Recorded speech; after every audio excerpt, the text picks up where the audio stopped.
Hello and welcome to the TalkBGKY podcast, the official podcast for the city of Bowling Green. My name is Firefighter Dylan Hawkins and I'm joined by Captain Brian Chambers, Firefighter Christina Stivoletti. Welcome and thank you for listening. We're going to talk about a little bit of recruitment, days in the life away from the firehouse, amongst other topics. We're going to tell a few funny stories. Hopefully we're going to laugh.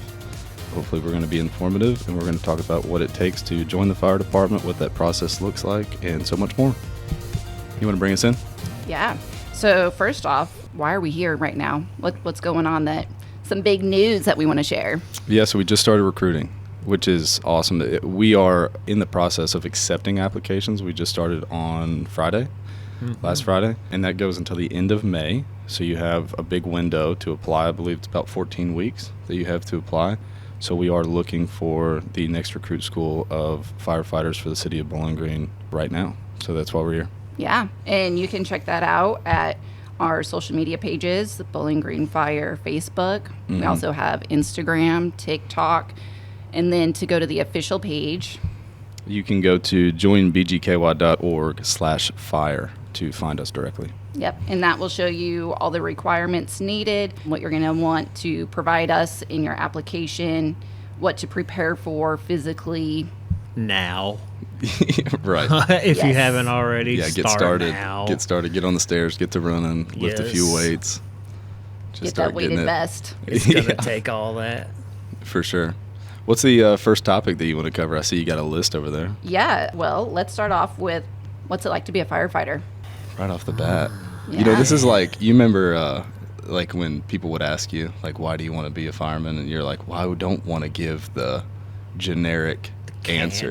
Yeah. Like the whole, well, I want to serve, and it is. You know, it's about the community, and it is, and it's all about servant. What's it like to be a firefighter? Well, I really think that our fire department and many fire departments across the country, you're looking at, we really could be considered an all hazards department. No doubt. So get used to being called for, it's kind of like the fire department gets called when they don't know who else to call. So we're solving a lot of problems. You know, just a couple days ago, we were out with all of the flooding that was going on. And we're taking our raft out, and we're going and looking at cars, people stuck in waters, and things like that, you know. Right. And I think when I first was interested in the fire service, I thought it was all, you sat around, you worked out, and then the bell went off, and you went to a building that was fully engulfed in fire. And you realize that there's so many more emergencies that happen that you get qualified to go and be part of. Yeah, it's kind of like sitting around and, I got we've actually responded to getting someone's drone off of a roof. Was not really an emergency. We didn't feel like, but Yeah. Sometimes it is always like the people's somebody's emergency, right? Yeah, it's always their worst day when they call 911. Yeah. And then you do respond to a lot of those where it is very serious, and you have to use every ounce of your training in order to solve a certain problem. But a lot of it is just being able to solve problems, right? It's just being able to solve the public's problems and whatever they're dealing with at the moment. And everybody, and that was a surprising thing when I got into this career, was that everyone has a great attitude about going to whatever the problem is. You know, everyone is treating people with such care, and they're being so gracious, and it's so great to see. And I think that we do just harvest a great culture within our profession for that. No doubt, because you have to treat everyone with dignity, right? Respect, and to make them feel important in that situation, right? Sometimes they may not understand exactly your point where you're trying to come through, benefit them. They may be in a significant amount of pain or grief, and it's hard to console that in this situation. But we have to try to do the best we can in the moment. And there's this maybe not overwhelming, but there's a huge sense of responsibility that comes once you get hired at this job. I think about it when me and the people that I work with, we go out and we eat lunch, like out in public. Most of the time we cook at the fire station, but sometimes we go out and we eat, and you see all these people in this restaurant that's in your district, and you go, and any one of these people, they're my responsibility. Like, all of their problems, like, they rely on us. They look across the restaurant at us, and there's an automatic sense of trust and this responsibility that like bears on you to just be the best servant that you could possibly be. Oh, yeah. I mean, even if it's just going to go pick up lunch, right? You never know when someone's going to start, say, choking on their food, right? In that moment, you're not thinking of that. You're looking at the menu, right? And then someone goes, "Oh my God, they're choking." You gotta be ready. You gotta be ready to act. Yeah, and I think it's important to know also that we don't just get that trust just because you're wearing the uniform. No. It's the way you carry yourself. It's the way that you're presenting, that you are confident in your capabilities. Like, that's a huge part of who we are. Is we don't take that lightly, that our community trusts us. It's important that we don't ever lose that. So I think that's also a huge part of why we are so trusted, is because we put so much effort and training into being the best that we can be for our community. And that's where your confidence is developed, right? So how confident were you the first emergency you went on, right? I mean, I was so nervous. Totally relying on people, and I started off as a volunteer, and Right. having that experience really helped me realize how much I wanted to do this full time, and that this was something that, like, I just felt like I was born to do. Like, this is what I was meant to do with my life. And I think a lot of us probably have that feeling of, like, there's nothing else we would rather be doing. And having the seniors that are there to help guide us and teach us the ropes and stuff. Like, you're not going to just come out instantly with all the knowledge. Like, there's so much I've learned while on shift, and talking about our community and how much they rely on us and how we have to be there for them. But the fact that we have to be that for each other as well, because we're with each other for 24 hours. Like, there's so much that goes on, family life that happens, that you're not able to just leave work to go take care of. Like, we have to help rely on each other. And that trust, not just the community has on us, but the trust that we have on each other it's vital. Think back to young Dylan. Yeah. Fresh off the street, right? Fresh out of recruit school. So 20 years old. you're a confident dude anyway, right? But I'd like to think so. how much true confidence did you have that you would be able to perform under pressure? I mean, even just immediately out of training, right? Before you actually got on shift and established a rapport with the peeps. And I think the training staff did a great job, and of course you were my training chief when I was in the recruit academy, and the training staff did a great job of simulating a lot of what we would be doing, and then they did a fantastic job of teaching us the necessary skills. But one thing you can't necessarily teach is that experience. right. And so I think I probably had some false confidence and a little bit of fake it until you make it. Yeah. Like the first run we went on, I remember sitting in the rig going to a call and just going down the road with lights and sirens. I remember thinking, when this bell rings, dude, you have got to be cool, calm, and collected. My dad always said, son, you just got to act like you've been there before. And I always remembered that. And we're going down the road, and I was like, oh, gosh, like, it's really happening. It just hit me in the face. Yeah, we're going to an emergency. And Yeah. I had a lot of confidence, but I think the more that I found out, the more I realized I didn't know, too. And Yeah. I think that's part of it. So some people have confidence through training and experience, and some people have confidence through ignorance. And that's what I had, was confidence through ignorance, because I didn't know.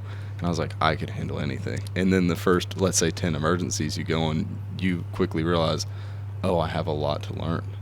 Yeah. And so right out of recruit school, I realized quickly in the first few shifts that I had a lot to learn. And then if you care, which we're great about caring about what we do, it's like you said, the job just grabs onto you, and you care so much about it, and you want to be a great public servant. It kind of fueled all of that training going forward. You think of a plumber or electrician or something like that, right? They're a master plumber or master electrician. They've mastered their craft. They've studied it, right? They understand wiring codes and plumbing codes and stuff like that, right? We have to be the same way. We have to approach this the same way. That's just our craft, right? We want to be a master fireman. So learning all the little intricacies of, all right, how do I move hose? Which How you're do I very throw- passionate about. Of course, right? Engine guy here. So just knowing all that. And you can't necessarily know all the ins and outs of everything that we do, but you can become passionate and exceptionally knowledgeable in certain. Call of the Wild. There go the fellas now. That's right. Go get them, brothers.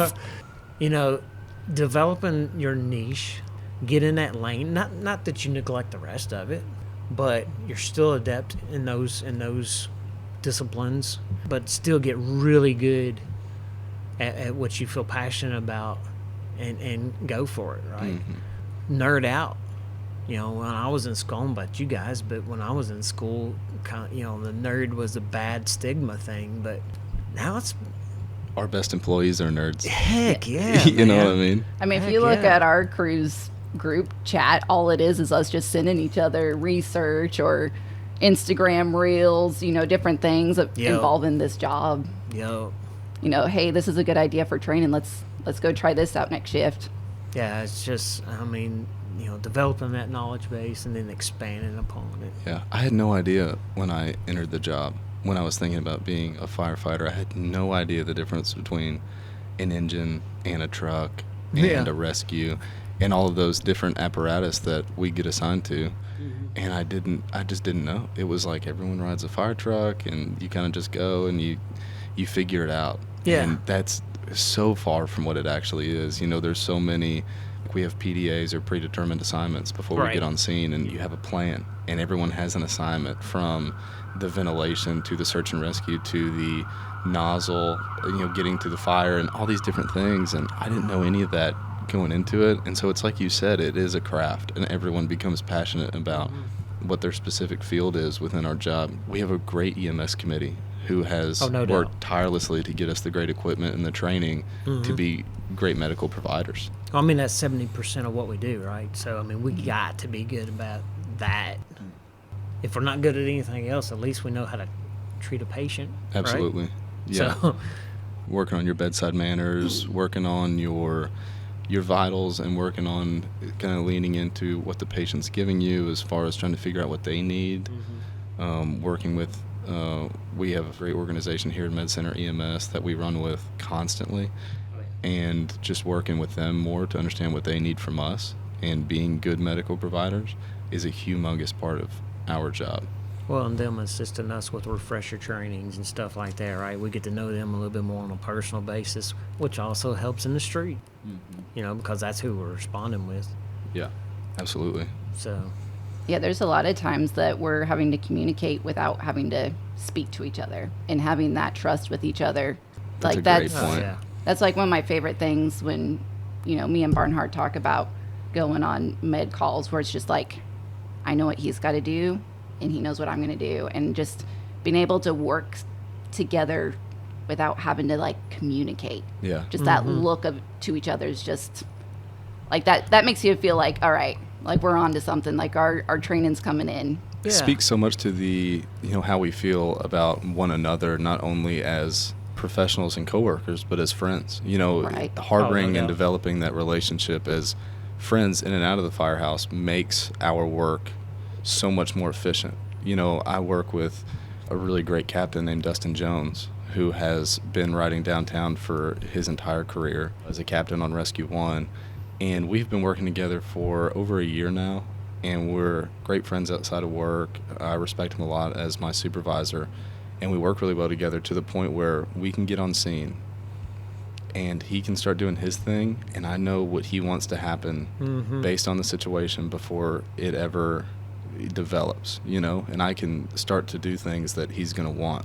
I know what he wants to see happen on first due, second due structure fires, or I know what he wants to see happen on extrications, to the point where he doesn't have to tell me. Yeah. And that goes into not only training with your people, but just getting to know them on a personal level, because you can tell a lot by someone by their personality. That is one thing about the job too that I think people on the outside of it understand, but don't understand as well as we do, is what our coworkers mean to us. And the saying is, while you're in the job, you spend a third of your lives together, because we do work that 24-hour on, 48-hour off schedule, and we work 3 shifts, and you essentially, while you're at work, spend a third of your lives together, developing that relationship and friendship and camaraderie, really. I mean, anywhere from shopping to cooking to cleaning to training, all those things, right? That's shift to shift, right? Yeah. So trying to juggle the schedule, the calendar, right? and figuring out, okay, are we going shopping today? Are we eating lunch in, or are we having to grab it because it's a busy day? And then who's cooking? Who's planning the workout for the day? Who's writing the workout? Well, I mean, you can pretty much tell who does our workouts. As far as planning goes. You got that dog down there at the airport, old Zachary Barnhart. Yeah. Has he shown you the deck of cards that he's got? Absolutely, yeah. I got the same one. It's brutal. brutal. My goodness. Yeah, it's brutal. He sent them to me, and he was like, "You have got to get these," and I ordered them right away. Yeah. They're awesome. But I mean, they're functional. Yeah, absolutely. So I mean, it's 100%, what relates and pertains to the job. So being able to move and push and pull and whatever you got to do. Yeah. On the scene. Yeah, it's so important. Like our workouts on shift. No doubt. And everyone's got their lane of fitness. You have some guys that are extraordinary runners. You have some guys who we have a guy who does strongman competitions. Yeah. A couple now. Yeah. You got the guys who do the CrossFit. You got the guys who are doing, and we all come together and we do like the firefighter centered workouts in the gear, doing the things in the gear, and it all pertains to the little competitions that we do with each other. Like, there's just so much bonding that goes into that. Yeah, after a while, you just quit competing and you just gotta go hard. Your station coming up with the Station 2 1 hour challenge. Yeah, shout out to the Station 2 1 hour challenge. Yeah, and they sent it out to the so department. And they were like, "You have got to get this workout in under an hour." And I was like, "I'm about to bust it. Like, I'm about to get after it." And that was an awesome one. And that was so good for the department, seeing like, hey, this is what we're coming out with. And then you send it out and you go, hey, see what time you can get. So I did it a few times, and every time I got better, I would send Zach and Clayton. I'd be like, check this out, This is so good. What else you got on that sheet? Yeah, talking about the family aspect of it and how much we're not just coming in here, working with each other, and then going home and living separate lives. Like, we're a family outside of this. Mm-hmm. Yeah, because, I mean... You two are on the same crew. Talk about that a little bit. Captain Chambers in the house. I have to admit, she's pretty legit. As far as, she's not big. She's as strong as she can be. We got one of those acquired structures, and we do firefighter down through having to get them up the steps. One of the things that I've always... And I don't care who it is. Can you get me out? And so... her and Zach packaged me up at the bottom of the steps. Boom, boom, boom. They get me up the steps, and I'm like, all right, we're good. I mean, I know capabilities, right? What's it like I've always wondered this, because you do try to develop that relationship amongst your crew. Yeah. And it can be easy at the bottom, and I mean at the firefighter level, because me and the fellas down at Station 1, I got, Cam Wallace, and I got Shuffit, and I got Thomas. We're all great friends, and we help each other a lot. But what is it like trying to harbor that culture in your firehouse as the officer? Well, I mean, obviously, the individuals make it easy. To say I'm sitting back like a puppet master or whatever, that's not the case. You have to weigh personalities. We've obviously got 4 different personalities, but we all have commonalities. And so you kind of weigh on those, right? Then you can adjust the other differences as needed. Or at least that's the way I look at it, right? The commonalities are, working out together, training together, building that camaraderie as a crew. Like, just looking at it in the mornings, I'm an energy guy in the mornings, which is to the dismay of some of my crew members, mainly this one. I need coffee first. She's got to wake up. So as we all have coffee and sitting in front of us. Yeah. Well, I do not. Because you don't need it. I've already had mine for the day. When you understand the intricacies of personality, right?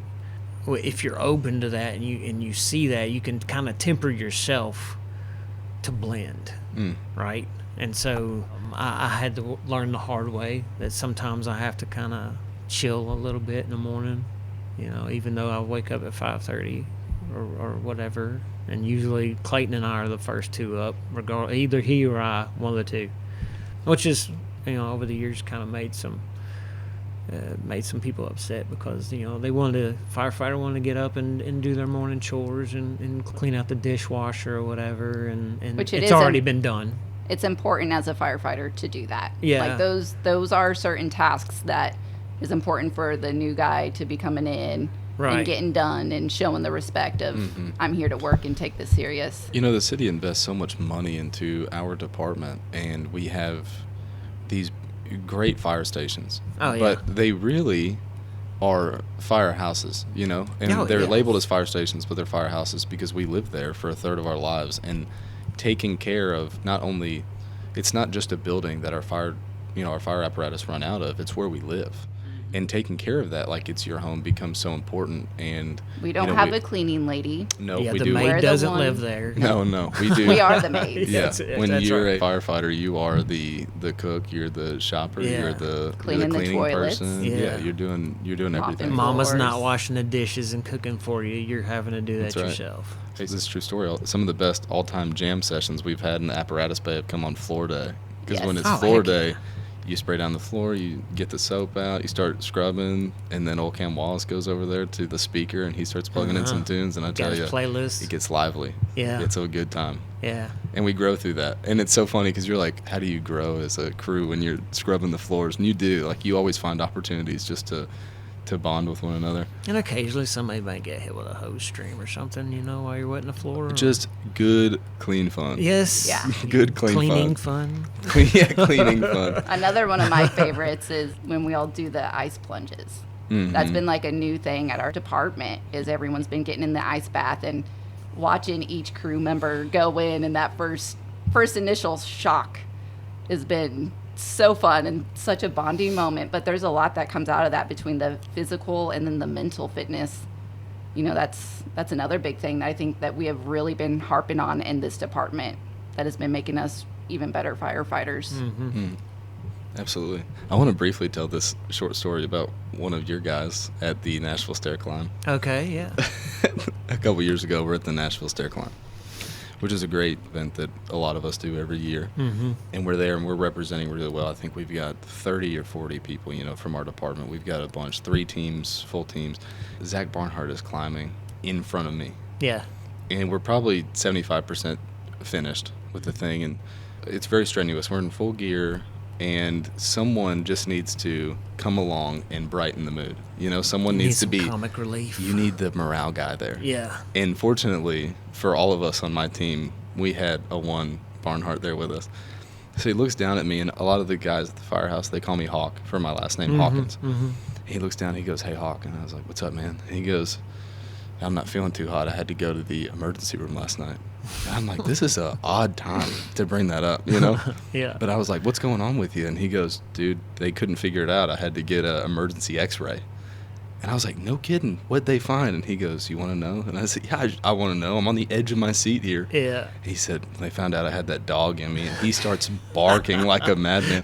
And the 40 people up and down the stairs are losing their minds. They're like, "Who's that guy up there?" Yeah. And everyone starts laughing in a moment of like, everyone's like, "Oh, I'm just so physically worn out." And you have like that morale boost. And he did great that for us. And we carried it throughout the rest of the stair climb. It was great. Yeah, because, that's doing it down there. Was it 26 floors or something like that? 28, right? Yeah, Something 4 like that. rounds of it. Mm-hmm. It's like nose to tail firefighters in the stairwell, and there's no ventilation. So it's just hot and muggy. And sometimes you get in your own head and you're like, oh my God, I still got 13 floors before we get to the top and reset. But, that's one of those things, regardless of how good of or how bad a shape I'm in that particular year. So, like, you do the first 3 and like, they got the faces of the people that died at 9/11, the firefighters, right, that passed. And you start out on floor 1, going up the stairwell, and you call out every single name out loud where everyone can hear it. I want to say, too, you said how whatever shape you're in that year. It's such a relative term because you're in great shape, but maybe not to your standards. Maybe some years you don't carry that in, but you always exceed our fitness goals here at the fire department. Well, I don't know about that, but it's some years are very hard just because of heat and humidity, right? So like it might be 95 in Nashville when we're doing that. There's no relief in the stairwell, but regardless, doing that and saying everyone's name out loud, a huge motivational factor for myself just to get through it, because I realized, I'm not doing this for me. I'm doing this for someone else, someone that came before us. And so, having those moments like that, or like you mentioned earlier, the ruck, right? Where you're doing something for someone else and you're going through this with another group of people, and that bonding moment that you get doing something that's bigger than you are, right? And coming together as a team, like we were talking about earlier, the ruck. Like, I haven't done the ruck, but you guys, both of y'all have done it. I mean, what do you think? So much fun. Yeah. I love it. I did it my first year being here, and I think I was on your team, and you guys gave me one of the fire extinguishers to carry. Oh, yeah. And I thought I was carrying that the whole way. I'm just like, okay, let's go. Yeah. Man, that was so much fun. Yeah, it's a great event for us to not only give back to the community, but again, a common theme working at the fire department is getting closer to one another and building that camaraderie with one another and being able to translate that to inside the firehouse. The common theme is a lot of us are doing things outside the firehouse that help build our relationship within and allow us to be better public servants. I do want to ask about the cooking culture at your firehouse. What's it like? What are the meals? Who's the best? I can guess who the best is. All right, who's the best? It's got to be Clayton. It's a toss-up. Is it? Between him and Barnhart. No kidding. Oh, yeah. I mean, they get the most reps in, right? Right, yeah. And is cooking at the firehouse, especially like when you got hired, I know when I got hired, was that a daunting task? So daunting. Yeah. So, it still is for her. I believe it. So in my house, my daughter has like a very limited food palate. Yes, Right. that is a great word. So there is a lot of cooking that I just don't do because we can't eat like that at home. So coming here and being like, all right, like we eat a lot of meat. That one, I had to learn how to cook meat. Yeah. I'm learning how to cook a lot of chicken wings. Oh my gosh, I about killed Donnelly. I think on my first meal ever, I tried to make hot wings. Didn't go very well. So. Sure. But everyone, too, like everyone's got a story like that. Like no one came into, especially if you're an unexperienced cook. And that's a big part of the job. We talk about the chores and we talk about living at the fire station. And you are going to be assigned to cook a day. Yeah. Everyone's got a story like that. Everyone goes, yeah, we had to order pizzas that day because we tried to cook this thing and it just didn't go right or something happened. And, I got a little adventurous. I tried to cook a recipe at the firehouse that I hadn't tried out at home. And now that's my go-to is I'll try something out at the house before I bring it to the fire station. See, I've been opposite of that. Really? Yes. I bring my ideas to the station. If they work there, then I'll take them home. Okay, Learning how to do portions. That was That's a big huge. one for Yeah, me. You got to cook way more than you think. So much more. And so like much more. the first time I ever went grocery shopping, they just gave me our little Venmo card because we each, pitch in every 2 weeks out of our own money for how much we want to be able to spend on food.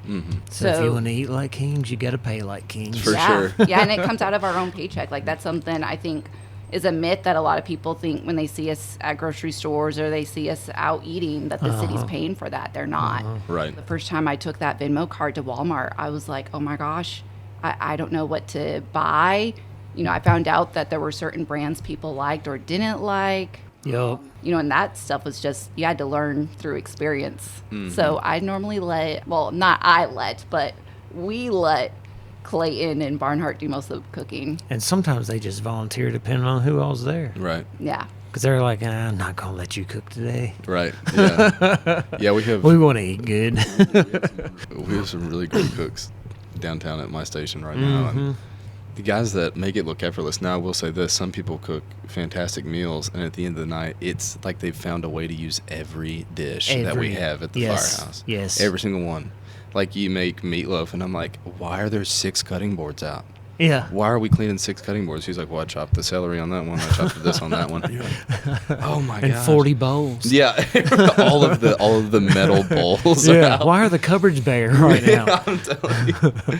It's so funny. And Dishwasher's full. Yeah. If you're trying to be a firefighter and you haven't yet started learning how to cook at least a little bit, then you need to freshen up on do yourself some of a your favor. cooking. Yes. Yeah. Do it before you need to do it. Know how to make something besides pasta. Absolutely. Yeah, I would say if you had 3 to 5 good recipes for supper, then you could bring that in and just rely on those 3 to 5. No doubt. And then coast on that. No doubt. Like one of my favorite meals that Barnhart makes is that hamburger bowl. Oh, yeah, no doubt. So great. And then crock pot meals, like that's not terrible. Like we do that a lot in the winter time, you know. Yeah. There's that white chicken bean.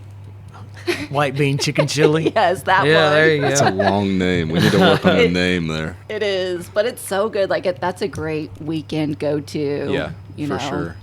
I love that. One thing I would like to talk more about earlier, Chambers was talking about every year doing the stair climb, how he kind of noticed a difference in his fitness. And then you were talking about, like you exceed what our fitness standard is. And something that you don't really see everywhere is the fact that we have a annual fitness test. Yeah. That, a lot of people, when they're looking at that application process, they're looking at that thinking, I just have to be able to pass this course one time. And if I pass that, I'm good. For us, we do that test every year, and it's not the CPAT. Right. I'd say ours is harder than the CPAT. We do called the O course. Yeah. We have the O course, and the O course is done in your full structural firefighting gear On air. on air. Yep. And so it helps to simulate what you're going to be wearing in a real. It is what you're going to be wearing in a real fire. You might wear that same gear that you did the fitness test in that day in a fire later. Yeah. Yeah, you just can't come to the Bowling Green Fire Department and think that you can get by in recruit school and then lose your fitness or just be able to coast. Yeah. We have a culture of you don't get to coast. No. They expect it constantly because, if you go out here, if you walk down the street to our local coffee shop down here in the square and you say, hey, what do you expect out of your firefighters if you call them?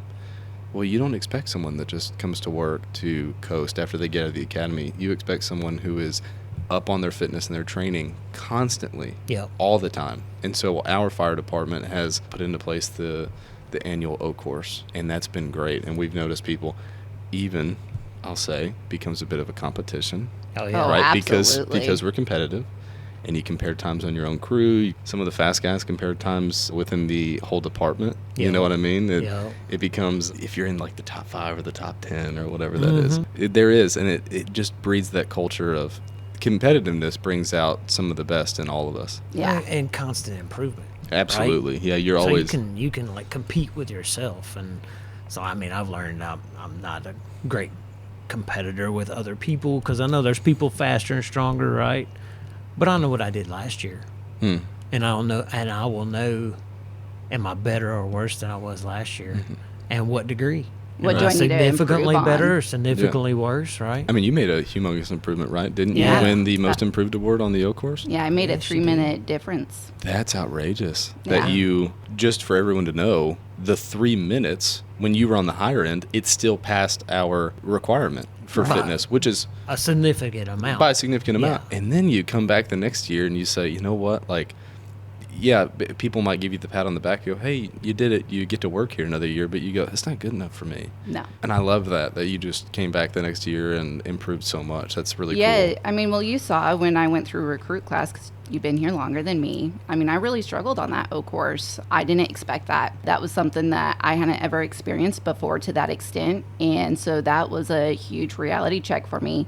And there was a time limit that really scared me when I first started. And it was one of those drives of, you're not going to let this beat you. And so every year I've noticed certain things I needed to improve on. Like, it really shows you, because it's a whole body workout. And so there were some things that, you notice, hey, I need to tweak what I'm doing in the gym here, and I need to fix this different movement, and working on those things throughout the year and through the years has made a significant change. Like, it's crazy to look at what my original times were when I went through recruit class to where I'm at now. And every year you get older, so you expect at some point, when am I going to start seeing that decline? And I'm not ready to see that. So Right. I'm They talk excited about that. the age of whatever physical decline it is, and I don't think that the average age is not necessarily correct for us, because that's the person that maybe doesn't work out all the time, but we're Right. improving so much and we're keeping that fitness so much about ourselves that you see people who are well into their 40s or in their 50s that are still, just doing it. Like we got Look guys. at Bob. Oh, you got guys who are beating the kids in recruit school. You know what I mean? We got guys in their 50s that beat the kids in recruit school in workouts, and they come there and they think I know I was. You get there and you go, I'm 20 years old. Like, I'm just going to coast on. He's old enough to be my dad. I know, I'm made of rubber, dude. Like, you throw me off a building, I'll bounce. You know what I'm saying? And it was a humbling experience when you get out there and these dudes who are on shift come and they just smoke you in a workout. You're like, oh, okay, I am not where I need to be. It's motivation. It absolutely is. Seeing Bob, he's one of our retirees that works part-time now in The GOAT. Yeah, and he helps with all the training and stuff. Gosh, he's what, 76? When I was in recruit class, him out there throwing ladders high shoulder on ice. Like it was nothing. And I was just like, oh my gosh, I'm just trying to learn how to throw high shoulder. And you're out here one rep after the other. Like, if that's not motivation, I don't know what is. Yeah, he believes in it. He believes in that because he's in the training division now. It's apparent that he wants to be able to show the next generation of firemen these things, these skills, but he doesn't believe in showing if he can't perform. Exactly. Yeah. And he gets out there and does it. That's part of being a good instructor, right? It carries over into the job. Like even for me as an officer, I got to be able to do it, right? One, I can't teach it as well if I can't do it myself. Right. And how can I expect anybody else to do it if I can't do it? And that's one thing, about our standards too. You're talking about that. Even the military, they have separate standards regardless of age, what sex you are. We don't. Nope. It's the same standard all the way across the board. That's got to make you feel great. Oh, absolutely. Yeah, there's something to be said about that, to know that I didn't get an easier route just because of my stature, Yeah. You got to be able to perform just like we do. The public, all they see is someone in a suit, right? Yeah. And they hear them go coming in, right? They don't know what you look like underneath. They don't know. That was a really good. That was a really good on-air like sound that? that you made. Yeah, that was really accurate. That's years of experience. Yeah, I've been doing that noise for years. That's so funny. But that's got to say something though, for somebody that's like, you know what? I don't want any special treatment. I want to show that I can do this job regardless. You and got it to goes live back to with that yourself. public, right? It goes back to what the public expect. Yeah. The public, they need someone who meets the standard. And I tell you tomorrow that if you call the Bowling Green Fire Department on an emergency, you're going to get someone who's qualified to handle whatever you need. Right. Because we do hold such a high standard. Yeah. You, as a person, have to live with yourself to know that you went to each call with the training and the capabilities to do the job. Right. Now, there's times where things happen and we don't always get the outcome we want. Right. But to know that you slacked off because you felt like you were an okay firefighter, that doesn't cut it here. No. You have to go to bed at night knowing that you did everything possible to get the outcome that that person expected. Mm-hmm. And that's a huge weight to carry, not just for everybody in the city, but my crew. You guys expect that. You expected me to carry you out of that basement. Mm-hmm. And not just you, but your family. Like, they have to trust that we have each other's backs. Oh, yeah. Talk about what, and you would be able to hit on this very well, but what do you guys expect when someone comes straight out of recruit school? When they go from wearing that red shirt to the gray shirt and they come to your fire station to work with you, what makes someone a really good probationary firefighter? I want them to be a sponge. I want them to soak up everything that they can soak up, right? Whether that's experience, whether that's training. But it's not only that. I want them to want to train. If we have to crack the whip, so to speak, right? You're new in this profession. You should want to learn every single thing that you can learn. Mm-hmm. Isn't there that list of things that require zero talent? Yes. And it's like attitude, hardworking, showing up on time. What do we say, right? 15 minutes early is on time is late. Yep. 15 minutes. You got to be there early. You got to be there early. That's the thing. I mean, and I know what I expect of myself, right? I'm still learning, man. This Student of the game. It's still new to me. That's right. There's a lot I got of a stuff good I story. still don't know. This one's a little embarrassing on my end. Uh-oh. So we got some new recruits. Raina's looking at you like, oh, gosh. It's so great. So we got some new recruits that are coming on shift. Yes, congratulations to the class of 25. Yes. We're graduating. That's right. Yeah, so they're coming on not shift. Done. It's just starting. Your job has just begun. That's right. One of our guys, I cannot pronounce his last name, but we'll go by Sam. Okay. So Sam came to us from the Navy, and that's all I knew. He comes to our station, and we're showing him around. We explained to him some information about radios and how you should have your antenna out so that way it can always receive a signal. And we're going over like the basics of a radio. Radio 101, if you will. Yes. Then we take him inside the station, and I'm showing him the map of the airport. Again, just the bare basics. We're Station 2. We're right next to the airport. That is our specialty, is ARF. I'm explaining to him all the things to know about ARF. Merv looks at me, and he goes, Christina, there's something you should probably know because Sam's sitting here. He's taking everything you're saying and just nodding. And he's acting like he's really listening. And I think he really was. Little did I know what his job was in the Navy. He worked on a destroyer. He knew a lot about airplanes, a lot about airplanes. And his job specifically was communications. Yeah, he was a radio And he never said anything, never made us feel dumb. Oh my God, shock about you just want to put your foot in your mouth of. He does have a great attitude. Love it. He's a really hard worker. I absolutely love it. Like the fact that he just let me explain things that honestly he knows way more about. But he was willing to say, this is how you do things.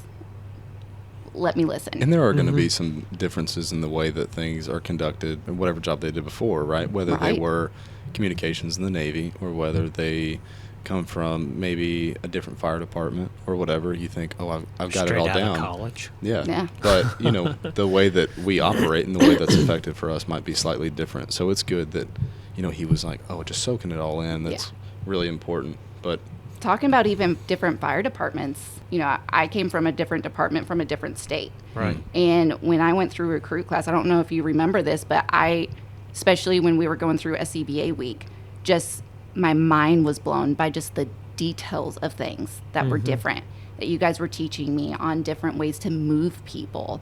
And there were things that I would call my old captain to be like, oh my gosh, guess what I just learned? They just made something that you would typically struggle with into such an easy movement. Like, why didn't you ever think of this before? And that's something that is important to know, that even though we're all doing the same job, we're here to put wet stuff on the hot stuff. But each department's going to have a different way to some extent on doing things. And so just sitting back and listening and just taking that all in was so eye-opening to me, and I loved it. I ate that up. I was a volunteer before I came. I mean, I never had the attitude I didn't think I did, that I knew everything or whatever, but I realized real quick how much I didn't know in training. And then after that, it was one of those things that I didn't know what I didn't know. And then I realized really quick what I didn't know was a lot. It was very eye-opening as far as just different things. I mean, whether it's techniques, whether it's hose lays, whatever, right? It was a ton that I learned. Oh, I loved it. Just in that, I love in the details that we go over during recruit class. And that's not something that just stays in recruit class. That goes all the way into our every shift. The fact that we focus on those little details is vital. Yeah. Well, I'm really happy that we got to sit down here today. Oh, yeah. Be on the lookout for, we got some open houses coming up. Yes. Be on the lookout for our social media for those open houses. You get to come inside the fire station. You get to meet a lot of the crews that are working. Mm-hmm. We'll have different things set up, like some of our specialties, like technical rescue, different things like that. I think different open houses are going to take place at different fire stations. Yeah, one of them's going to be at Station 7 over on Lover's Lane. Can't remember the dates. I don't know if that's the first one or the second one. Yeah, I think that might be the second one. We'll be on the lookout on the social media for those because our committee will put that out. But The other one's down at headquarters. that's right. So, Tech Rescue House. whatever. But no, I really enjoyed sitting here with you guys today. I want to say thank you to everybody for listening to the TalkBGKY podcast. I want to say thanks to Captain Brian Chambers and firefighter Christina Civiletti, as well as Miss Raina for having us. I've really enjoyed it, guys.